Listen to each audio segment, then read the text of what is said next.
السلام عليكم ورحمة الله وبركاته. بسم الله الرحمن الرحيم. الحمد لله رب العالمين. الصلاة والسلام على سيدنا محمد وآله وصحبه أجمعين. ഓന്നരായ പണ്ഡിതന്മാരെ, സാദാത്യങ്ങളെ, സ്റ്റേജിലും സദസ്സിലുമുള്ള ശ്രേഷ്ഠ വ്യക്തിത്വങ്ങളെ, മനുഷ്യർ ആരാണെന്നും മനുഷ്യനോടൊപ്പം നിൽക്കേണ്ടത് എങ്ങനെയാണെന്നും കേരള സമൂഹത്തിന് പഠിപ്പിച്ചുകൊണ്ട് ഷെയ്ഖുന ഉസ്താദ് നടത്തുന്ന കേരള യാത്രയുടെ മനോഹരമായൊരു സദസ്സിലാണ് നമ്മളുള്ളത്. എന്താണ് മനുഷ്യൻ എന്ന് പേർത്തും പേർത്തും പറയേണ്ട പ്രത്യേകമായൊരു സാഹചര്യത്തിലാണിന്ന് ലോകം കടന്നുപോയിക്കൊണ്ടിരിക്കുന്നത്. മനുഷ്യനെ എങ്ങനെയൊക്കെ നിർവചിക്കാം നമുക്ക്? മനുഷ്യൻ്റെ ശരീരഘടനകളെക്കുറിച്ച് നമ്മൾ പഠിച്ചാൽ കേവലം ഒരു 2000 രൂപയ്ക്ക് പൊതുമാർക്കറ്റിൽ വാങ്ങാൻ കിട്ടുന്ന കുറേ ഘടകങ്ങളുടെ സംയുക്തമാണ് നമ്മൾ. അത്രമാത്രം. മനുഷ്യൻ്റെ ശരീരത്തിൽ 80% വെള്ളമാണ്. ശരീരത്തിലെ ഹാർഡായ ഭാഗമാകുന്ന എല്ലിൽ പോലും 20%-ലധികം വെള്ളമാണുള്ളത്. പിന്നെ കുറേ കാർബോഹൈഡ്രേറ്റുകൾ, അയൺ, സിങ്ക്, ഒരു തീപ്പെട്ടി നിർമ്മിക്കാൻ മാത്രം പര്യാപ്തമാകുന്ന ഫോസ്ഫറസ്, ഇതെല്ലാം കൂടെ ആയാൽ ഭൗതികമായി മനുഷ്യനായി. സത്യത്തിൽ ഇതല്ല മറ്റ് ജീവികളിൽ നിന്ന് ഏറ്റവും ശ്രേഷ്ഠനായി നമ്മളെല്ലാവരും ഗണിക്കുന്ന മനുഷ്യൻ. പിന്നെ ഏതാണ് ആ മനുഷ്യൻ? അതിനുത്തരം നൽകുന്നത് മതമാണ്. ആരാണ് മനുഷ്യനെന്ന് കൃത്യമായി ഈ മതം വിശദീകരിച്ചു തരുന്നു. BC 450 ജീവിച്ച ഗ്രീക്ക് ദാർശനികൻ ഡയോക്സിനെ കുറിച്ച് നമുക്കറിയാം. പട്ടാപകലിൽ അദ്ദേഹം റാന്തലും കത്തിച്ച് മനുഷ്യനെ തേടി സഞ്ചരിച്ചു അത്രേ. ആ മനുഷ്യനെ തേടിയുള്ള അന്വേഷണത്തിന് ഉത്തരമായാണ് ഏകദേശം 400 വർഷത്തിന് ശേഷം ഈസാ നബി അലൈഹിസ്സലാത്തു വസ്സലാം വരുന്നത്. അദ്ദേഹം മനുഷ്യനെ നിർവചിച്ച് കാണിച്ചു കൊടുത്തു, സ്നേഹിക്കേണ്ടതിനെ കുറിച്ച് പറഞ്ഞു. ആ അന്വേഷണത്തിൻ്റെ പരിപൂർണതയുടെ ഉത്തരമായാണ് പിന്നീട് 1000 വർഷത്തിനിപ്പുറം ഷഫീഉൽ വറ മുഹമ്മദ് റസൂൽ സ്വല്ലല്ലാഹു അലൈഹി വസല്ലം തങ്ങൾ കടന്നു വരുന്നത്. എന്താണ് മനുഷ്യനെന്ന് അവിടുന്ന് കൃത്യമായി സമൂഹത്തെ പഠിപ്പിക്കുകയും മനുഷ്യനെന്ന രീതിയിൽ നമ്മുടെ ബാധ്യത സഹജീവിയോട് ചേർന്ന് നിൽക്കലാണെന്ന് താത്വികമായും പ്രായോഗികമായും പഠിപ്പിക്കുകയും ചെയ്തു. നബി സല്ലല്ലാഹു അലൈഹി വസല്ലം തങ്ങൾ ലോകത്ത് നടത്തിയ വലിയ പ്രവർത്തനങ്ങളെ വിശദീകരിക്കുന്ന സൂറത്തുൽ അറാഫിൻ്റെ 157-ാമത്തെ വാക്യത്തിൽ അവിടുന്ന് നടപ്പിലാക്കിയ ഏറ്റവും മാനവികമായ ചില കാര്യങ്ങൾ പറയുന്നിടത്ത് യഅ്മുറുഹും ബിൽ മഅറൂഫി വയൻഹാഹും അനിൽ മുൻകർ. നബി സല്ലല്ലാഹു അലൈഹി വസല്ലം തങ്ങൾ നന്മ കൽപ്പിച്ചു, തിന്മ വിരോധിച്ചു. മറ്റൊരു ഭാഷയിൽ പറഞ്ഞാൽ നബി കൽപ്പിച്ചതെല്ലാം നന്മയായിരുന്നു, വിരോധിച്ചതെല്ലാം കടുത്ത തിന്മയായിരുന്നു. അതോടൊപ്പം വയളഉ അൻഹും ഇസ്റഹും വൽ അഗ്ലാൽ അല്ലതി കാനത് അലൈഹിം, കാലങ്ങളായി മനുഷ്യനെ ബാധിച്ചിരുന്ന അടിമത്തത്തിൻ്റെയും അന്ധകാരത്തിൻ്റെയും ചങ്ങലക്കെട്ടുകൾ ഹബീബായ നബി സല്ലല്ലാഹു അലൈഹി വസല്ലമ തങ്ങൾ അവരിൽ നിന്ന് അറുത്തുമാറ്റി അവരെ സ്വാതന്ത്ര്യത്തിൻ്റെ വിഹായസിലേക്ക് അല്ലാഹുവിൻ്റെ റസൂൽ കൂട്ടിക്കൊണ്ടുപോയി. ആരാണ് മനുഷ്യനെന്ന് കൃത്യമായി അവിടുന്ന് നിർവചിച്ചു തന്നു.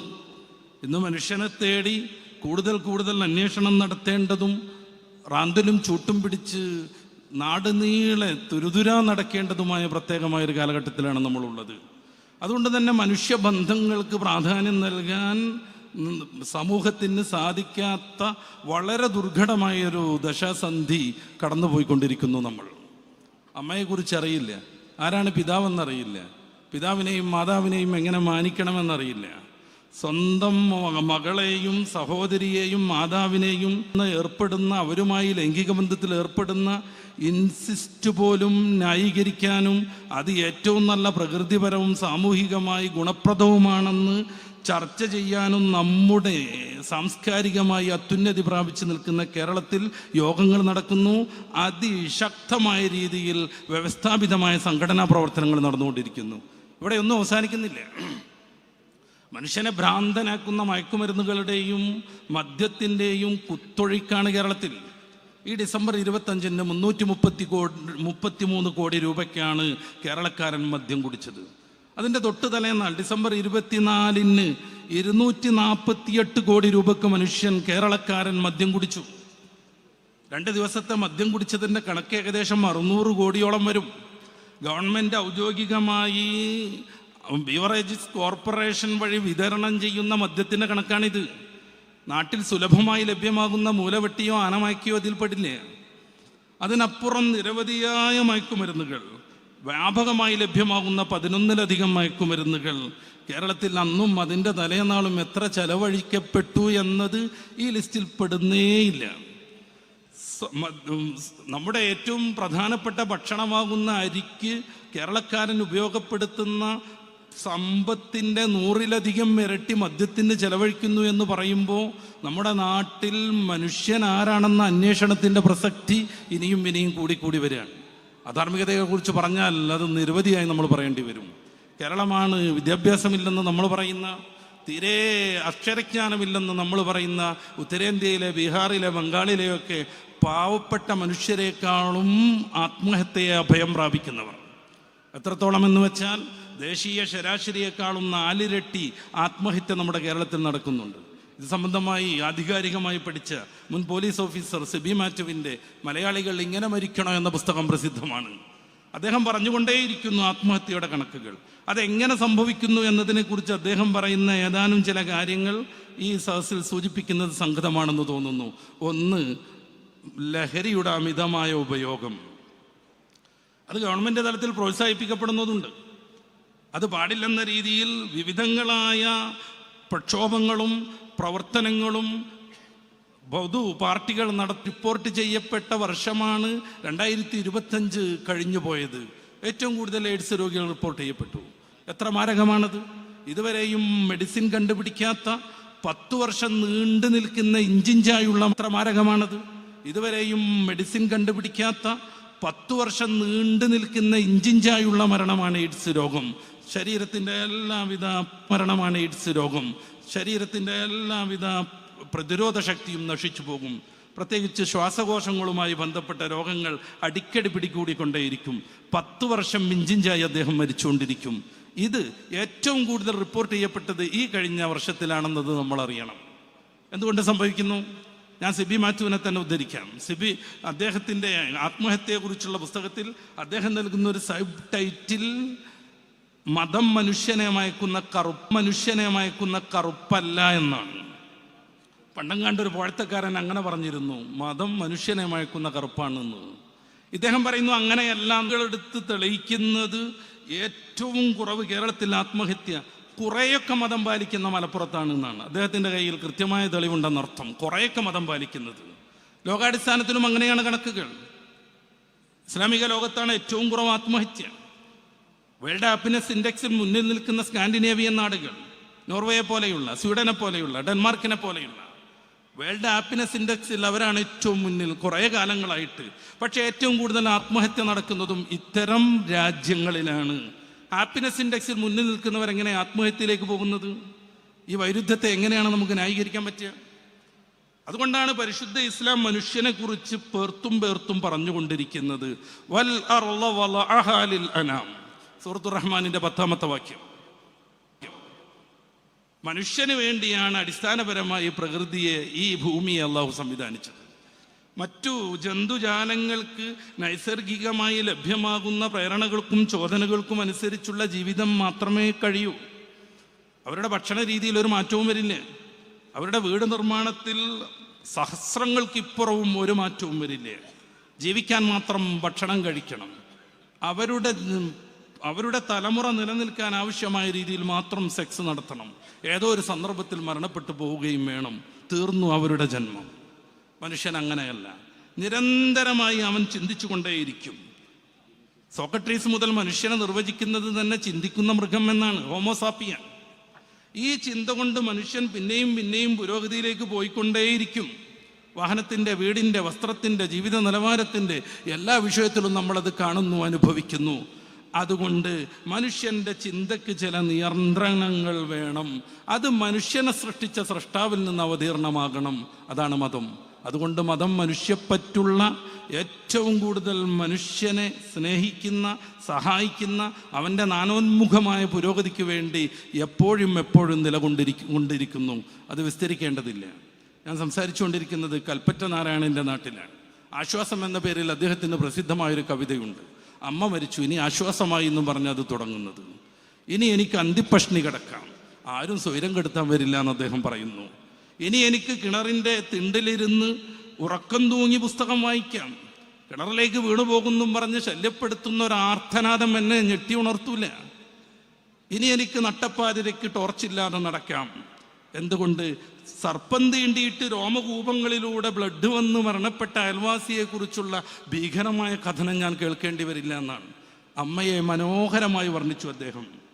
ഈ അമ്മ ബഹിഷ്കൃതരാകുന്ന ഏറ്റവും മാരകമായ ഒരു സങ്കീർണ ഘട്ടത്തിൽ മനുഷ്യനെ കുറിച്ച് പറയണ്ടേ നമ്മൾ? അതാണ് മുസ്ലിം ജമാഅത്ത് നിർവഹിച്ചുകൊണ്ടിരിക്കുന്നത്.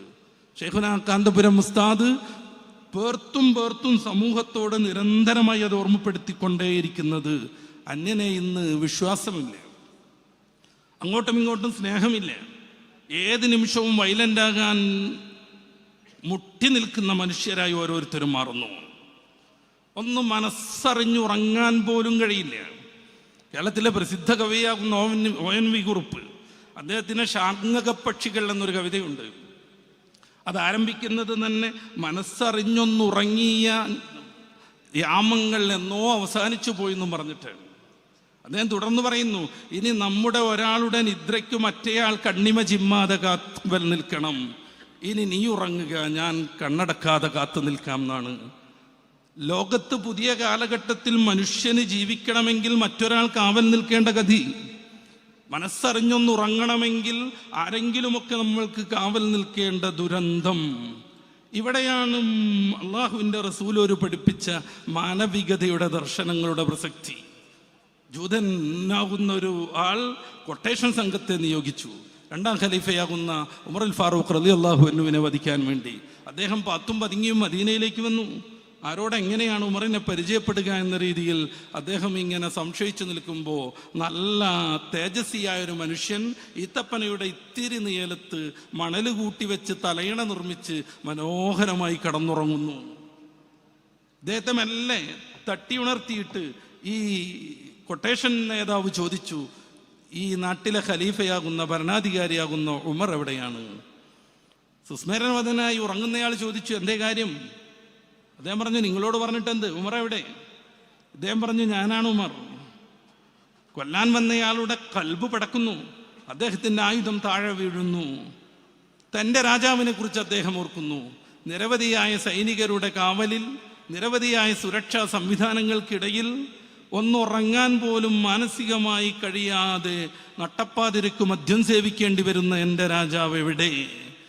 ആരാരെയും ഭയപ്പെടാതെ ഈ സൂര്യൻ്റെ നിഴലിനു വേണ്ടി മാത്രം ഒരു ഈത്തപ്പനയെ ആശ്രയിച്ച് സുഖസുന്ദരമായി ഉറങ്ങുന്ന മദീനയുടെ രാജാവ് എവിടെ?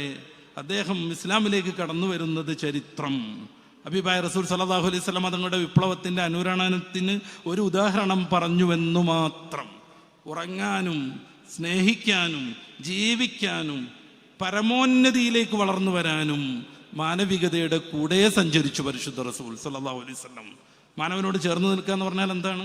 അവൻ്റെ പ്രയാസങ്ങൾ മാറ്റിക്കൊടുക്കണം, അവൻ്റെ പ്രതിസന്ധികളിൽ കൂടെ നിൽക്കണം, അവനെ ആദർശപരമായി തോൽപ്പിക്കുന്ന ഏതൊക്കെ സംഗതികളുണ്ടോ യഥാർത്ഥ ആദർശം എന്താണെന്ന് അവന് പറഞ്ഞു കൊടുക്കണം. ഈ സംഘടനയുടെ മാതൃസംഘമാകുന്ന സംസ്ഥയുടെ ഏറ്റവും പ്രധാനപ്പെട്ട ലക്ഷ്യം അതായിരുന്നു. ആ രീതിയിൽ സംസ്ഥ കഠിനമായി പ്രവർത്തിച്ചത് കൊണ്ടാണ് ഈ ജനസഞ്ചയം ഇവിടെ ഒരുമിച്ച് കൂടുന്നത്. അള്ളാഹുവിൻ്റെ ദീൻ മാലിക് ബിൻ ദീനാർ തങ്ങൾ പ്രചരിപ്പിച്ചതുപോലെ സമൂഹത്തിന് ഉൾക്കൊള്ളാൻ കഴിയുന്നത്. ഉത്തരേന്ത്യയിൽ വലിയ പണ്ഡിതന്മാരുണ്ടായിരുന്നു. ജൈനുദ്ദീൻ മഖ്ദൂം തങ്ങൾമാരെ പോലെയുള്ള കേരളത്തിൻ്റെ ഊടുംഭാവും നിർണയിച്ച മഹാ തേജസ്വികളെപ്പോലെയോ അതിലേക്കാൾ മിടുക്കും വിജ്ഞാനവുമുള്ളവരെ ഉത്തരേന്ത്യയിലുണ്ടായിരുന്നു. അഹമ്മദ് റിളാ ഖാൻ ബറേൽവി റഹ്മഹുല്ലയെ നമുക്കറിയാം. 500ഓളം ഗ്രന്ഥങ്ങളുണ്ടാക്കി. 500ഓളം ഗ്രന്ഥങ്ങൾ. അതിൽ വിവിധ രീതിയിലുള്ള ഗ്രന്ഥങ്ങളുണ്ട്, വിവിധ ഫന്നുകളിലുള്ള ആധികാരിക കിതാബുകളുണ്ട്, തഫ്സീർ മുതൽ ഹദീസിൻ്റെ വ്യാഖ്യാനം വരെയുണ്ട്, ശാസ്ത്രത്തെക്കുറിച്ചുള്ള പഠനങ്ങളുണ്ട്. ഇതുപോലെയുള്ള കുറേയേറെ മഹാന്മാർ ജീവിച്ചു പോയതാണ് ഉത്തരേന്ത്യയുടെ മണ്ണ്, പ്രത്യേകിച്ച് ഗുജറാത്തിൻ്റെ തലസ്ഥാനമാകുന്ന അഹമ്മദാബാദൊക്കെ. നമ്മുടെ ദർസിലൊക്കെ കുട്ടികൾ പഠിക്കുന്ന പല ഗ്രന്ഥങ്ങളും മിർഖാത്ത് മുതൽ നഫായിസ് വരെയും ഉത്തരേന്ത്യൻ പണ്ഡിതന്മാർ രചിച്ചതാണ്. പക്ഷേ ഇന്നത്തെ ഉത്തരേന്ത്യയിൽ എന്തുകൊണ്ട് ഇസ്ലാം കേട്ടുകേൾവിയാകുന്നു? ഈ സംഘടനയുടെ ശ്രദ്ധ സജീവമായി ഉത്തരേന്ത്യയിൽ വരേണ്ടി വരുന്നത് എന്തുകൊണ്ടാണ്? വിവിധ പ്രസ്ഥാനങ്ങൾ, ഈ സംഘടനയ്ക്ക് കീഴിലുള്ളവർ ഉത്തരേന്ത്യയിൽ രാപ്പകലില്ലാതെ കഠിനാധ്വാനം ചെയ്ത് ബിസ്മി മുതൽ വലിയ വലിയ ആളുകൾക്ക് പോലും പഠിപ്പിക്കേണ്ടി വരുന്നത് എന്തുകൊണ്ടാണ്? നിസ്കാരമറിയാത്ത കുറേയേറെ പാവപ്പെട്ട മുസ്ലിങ്ങൾ അവിടെ ജീവിക്കുന്നത് എന്തുകൊണ്ടാണ്? ഭൗതികമായും അവർക്ക് ഒരു പുരോഗതിയുമില്ലാതെ വരുന്നത് എന്തുകൊണ്ടാണ്? പല നാടുകളിലൂടെയും സഞ്ചരിക്കുമ്പോൾ കറണ്ടില്ലാത്ത അടുത്തെത്തുമ്പോൾ മുസ്ലിം ഭൂരിപക്ഷ പ്രദേശമെത്തി എന്ന് യാത്രികന് മനസ്സിലാകുന്നത് എന്തുകൊണ്ടാണ്? ഒരൊറ്റ കാര്യം മാത്രം നമുക്ക് പറയാം. ഉത്തരേന്ത്യയിൽ ആ മഹാപണ്ഡിതരുടെ വിജ്ഞാന വിപ്ലവത്തിന് തീരെ പിന്തുടർച്ച ലഭിച്ചില്ല എന്നത്. വേറൊരു ഭാഷയിൽ പറഞ്ഞാൽ ഉത്തരേന്ത്യയിൽ സമസ്ത രൂപീകരിക്കപ്പെട്ടില്ല എന്നത്. ഇവിടെ പണ്ഡിതന്മാരുടെ നേതൃത്വത്തിൽ ഊർജ്ജസ്വലമായി പരിശുദ്ധ ദീനിന്റെ പ്രചാരണ പ്രബോധനം നടന്നപ്പോൾ ഈ സമൂഹത്തിനെ ഭൗതികമായും ആത്മീകമായും പരമാവധിയിലേക്ക് കൈപ്പിടിച്ച് നടത്താൻ സാദാത്യങ്ങളുടെയും പണ്ഡിതന്മാരുടെയും നേതൃത്വത്തിൽ വ്യവസ്ഥാപിതമായ സംവിധാനങ്ങൾ ഉണ്ടായപ്പോൾ, അത്യാവശ്യ ഘട്ടത്തിൽ ഉപഘടകങ്ങൾ രൂപപ്പെട്ടപ്പോൾ, SYS രൂപപ്പെട്ടപ്പോൾ, SSF രൂപീകരിച്ചപ്പോൾ, സിറാജിനെയും സുന്നി വോയ്സിനെയും പോലെയുള്ള നമ്മുടെ പത്രമാധ്യമങ്ങൾ ഉണ്ടായപ്പോൾ ദീൻ അതിൻ്റെ മൗലികമായ രീതിയിൽ ഇതുവരെയും നിലനിന്നു വന്നു. രാജ്യത്തിന് മാതൃകയായി കേരള മോഡൽ പരിശുദ്ധ ഇസ്ലാമിൻ്റെ പ്രചാരണ പ്രബോധനങ്ങൾ നടന്നു. ഇതാണ് ഈ സംഘടന നടത്തിയ ഏറ്റവും വലിയ വിപ്ലവം. ഇത് മാനവനോട് ചേർന്ന് നിന്നതായിരുന്നു. കാരണം ഏറ്റവും പ്രധാനം പരിശുദ്ധ ഇസ്ലാം പറയുന്നത് ആഖിറത്തിലുള്ള വിജയമാണ്. പരിശുദ്ധ ഖുർആനിലെ 1/3 ഭാഗം മുഴുവനായും പരാമർശിക്കുന്നത് മരണത്തെക്കുറിച്ചാണ്, ആഖിറത്തെക്കുറിച്ചാണ്. അവിടെയുള്ള വിജയത്തിന് വേണ്ടിയുള്ള പ്രവർത്തനങ്ങൾ എന്താണ് എന്നാണ്. സൂറത്ത് ആൽ ഇംറാന്റെ 185-ാമത്തെ വാക്യത്തിൽ മനുഷ്യരാകുന്ന നമ്മുടെ ആത്യന്തികമായ ലക്ഷ്യം വിശദീകരിക്കുന്നിടത്ത് വമൻ സുഹ്സിയ അനിൻ നാരി വഉദ്ഖിലൽ ജന്ന ഫഖദ് ഫാസ്, സ്വർഗത്തിൽ പ്രവേശിക്കാൻ സാധ്യമാവുകയും നരകത്തിൽ നിന്ന് ദൂരെയാവുകയും ചെയ്യുന്നവരാണ് വിജയിച്ചവർ എന്ന് കൃത്യമായി പറയുമ്പോൾ ഈ ഒരു ലക്ഷ്യം നേടിയെടുക്കാൻ വേണ്ടി ഉമ്മത്തിൻ്റെ കൂടെ നടക്കുകയായിരുന്നു സമസ്ത. ഈ ഒരു ലക്ഷ്യത്തിന് വേണ്ടി അവരുടെ കൈപ്പിടിച്ചു കൊണ്ടുപോവുകയായിരുന്നു SYS-ഉം കേരള മുസ്ലിം ജമാഅത്തും മറ്റ് സംഘടനാ സംവിധാനങ്ങളും. അതിൽ സമ്പൂർണമായി ഈ പ്രസ്ഥാനം വിജയിച്ചു എന്നതിന് തെളിവാണ് പ്രസ്ഥാനം എന്നു രൂപീകരിക്കപ്പെട്ടോ അതേ ആദർശങ്ങൾ, അതേ വിശ്വാസം, അതേ കർമ്മം കൃത്യമായ രീതിയിൽ ഇന്നും കേരളത്തിലെ മഹാഭൂരിപക്ഷം വെച്ചു പുലർത്തുന്നു എന്നത് നമ്മൾ ആലോചിച്ച് നോക്കുക. എതിർ പ്രസ്ഥാനങ്ങൾ എന്തൊക്കെയാണ് സ്ഥാപിച്ചത്? അവരെന്തൊക്കെയായിരുന്നു പറഞ്ഞു വന്നത്? ആ പറഞ്ഞു വന്നിടത്ത് തന്നെ ഇപ്പോഴും തിരിഞ്ഞ് മറിഞ്ഞുകൊണ്ടിരിക്കുന്നു. കേരളത്തിൽ നിന്ന് ഇസ്തിഗാസയോ തവസ്സുലോ ഖബർ സിയാറത്തോ മാറ്റിവെക്കാൻ, ഇല്ലാതെയാക്കാൻ ആർക്കെങ്കിലും സാധിച്ചോ? മന്ത്രിച്ചൂതലും മൗലൂദ് ചൊല്ലലും ബുറുദപാടലും ഇല്ലാതെയാക്കാൻ ഇതുവരെ സാധ്യമായോ? മന്ത്രിച്ചൂതുന്ന ഉസ്താദുമാരുടെയും സാദാത്യങ്ങളുടെയും മുറ്റത്ത് നിരവധിയായ മനുഷ്യർ രാവിലെ മുതൽ വൈകിട്ട് വരെ ആശ്വാസം തേടിയെത്തുന്നത് ഏതെങ്കിലും തലത്തിൽ ഇല്ലാതെയാക്കാൻ ആർക്കെങ്കിലും സാധിച്ചോ?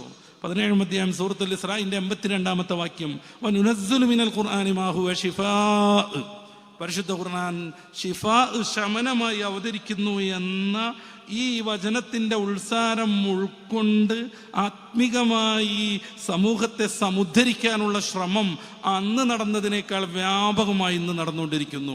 SSF-ന്റെയും SYS-ന്റെയും ചെറുപ്പക്കാരുടെ ഹൃദയത്തിൽ 4 വരി പണ്ട് വളർന്നതിൻ്റെ മുമ്പ് ചൊല്ലിയിരുന്ന ബുറുദത്തു ഷരീഫ് മുഴുവൻ കാണാതെയുണ്ട്. അവരുടെ പോക്കറ്റിൽ മൗലിദുണ്ട്. അവർക്ക് ബദർ മൗലൂദും മങ്കൂസ് മൗലൂദും ഇന്ന് കാണാതെ അറിയാം. ഈ പ്രസ്ഥാനം മുന്നിൽ വെച്ച എല്ലാ ലക്ഷ്യങ്ങളും സമ്പൂർണമായി സാധ്യമായി എന്നർത്ഥം. നേരെ മറിച്ച് മറ്റു ചിലരോ അവരാരംഭകാലത്തുണ്ടായിരുന്ന ആദർശങ്ങളിൽ നിന്ന് വല്ലാതെ ദൂരേക്ക് പോയി. അവരുടെ ആദ്യകാല നേതാക്കളും ഇന്നത്തെ അഹ്ലുസുന്ന വൽ ജമാഅത്തും തമ്മിൽ 3-4 വിഷയങ്ങളിലെ തർക്കങ്ങൾ ഉണ്ടായിരുന്നുള്ളൂ. ഇന്ന് 200-ലധികം വിഷയങ്ങളിലേക്ക് തർക്കങ്ങൾ വികസിച്ചു വരുന്നു. എന്ന് വച്ചാൽ സ്ഥാപക നേതാക്കളും ഇവരും തമ്മിൽ 197 വിഷയങ്ങളിൽ വിരുദ്ധമായി നിൽക്കുന്നു എന്നർത്ഥം. അതുകൊണ്ടാണ് ഭിന്നതകൾ രൂപപ്പെടുന്നത്. അതുകൊണ്ടാണ് പരസ്പരം കാഫിറുകളും മുശ്രിക്കുകളുമാക്കിക്കൊണ്ടിരിക്കുന്നത്. അതുകൊണ്ടാണ് ആ സമൂഹത്തോട് മനുഷ്യരോടൊപ്പം നിൽക്കാൻ നമ്മൾ പറഞ്ഞുകൊണ്ടിരിക്കുന്നത്. എന്താണ് ഇസ്ലാം എന്ന് കൃത്യമായി വിലയിരുത്താനും ഈ സമൂഹത്തെ ഏതൊക്കെ രീതിയിലാണോ സമുദ്ധരിക്കേണ്ടത് അതിന് ഒന്നിച്ചു നിൽക്കാനും പരിശുദ്ധ ഇസ്ലാമിൻ്റെ മൗലിക ഭാവത്തിലേക്ക് വൈകല്യം വന്നവർ തിരിച്ചു പോവാനും മാനവതയുടെ ചിന്ത കൊണ്ട്, സ്നേഹം കൊണ്ടാണ് ഈ സംഘടന നിരന്തരമായി ഓർമ്മപ്പെടുത്തിക്കൊണ്ടിരിക്കുന്നത്. അതുകൊണ്ട് മനുഷ്യനെ അറിയാനും മനുഷ്യൻ്റെ കൂടെ നിൽക്കാനും ഏതൊക്കെ രീതിയിലാണോ മനുഷ്യന് സഹായം വേണ്ടത്, ആത്മീയമായും വിശ്വാസപരമായും സാമ്പത്തികമായും സാമൂഹികമായും എല്ലാ തലത്തിലും അതത് സന്ദർഭങ്ങളിൽ ഗംഭീരമായി പ്രവർത്തിക്കാനും ഈ സംഘടന എന്നും മുന്നിൽ നിന്നിട്ടുണ്ട്. അത് തുടരുക തന്നെ ചെയ്യും. എന്തുകൊണ്ടെന്നാൽ പരിശുദ്ധ ഇസ്ലാം അങ്ങനെയാണ് സമൂഹത്തോട് പറയുന്നത്. പൂർവികരാകുന്ന നേതാക്കൾ അങ്ങനെയാണ് പഠിപ്പിച്ചുകൊണ്ടിരുന്നത്. ഏറ്റവും ഉന്നതിയിൽ വിരാജിക്കുമ്പോഴും വളരെ ലളിതമായി ജീവിക്കാനും ആത്മീകമായി പരമാവധിക്കപ്പുറം സ്വരൂക്കൂട്ടാനുമാണ് നമ്മുടെ പൂർവികർ നമ്മളെ ഓർമ്മപ്പെടുത്തിക്കൊണ്ടിരിക്കുന്നത്. അതുകൊണ്ട് മനുഷ്യനാവാനും മനുഷ്യരോട് കൂടെ നിൽക്കാനും സമൂഹത്തോട് പിന്നെയും ഓർമ്മപ്പെടുത്തി ഞാൻ എൻ്റെ വാക്കുകൾ അവസാനിപ്പിക്കുന്നു. വാഹൃദാവാനാൻ അൽഹംദുലില്ലാ. അസ്സലാമു അലൈക്കും.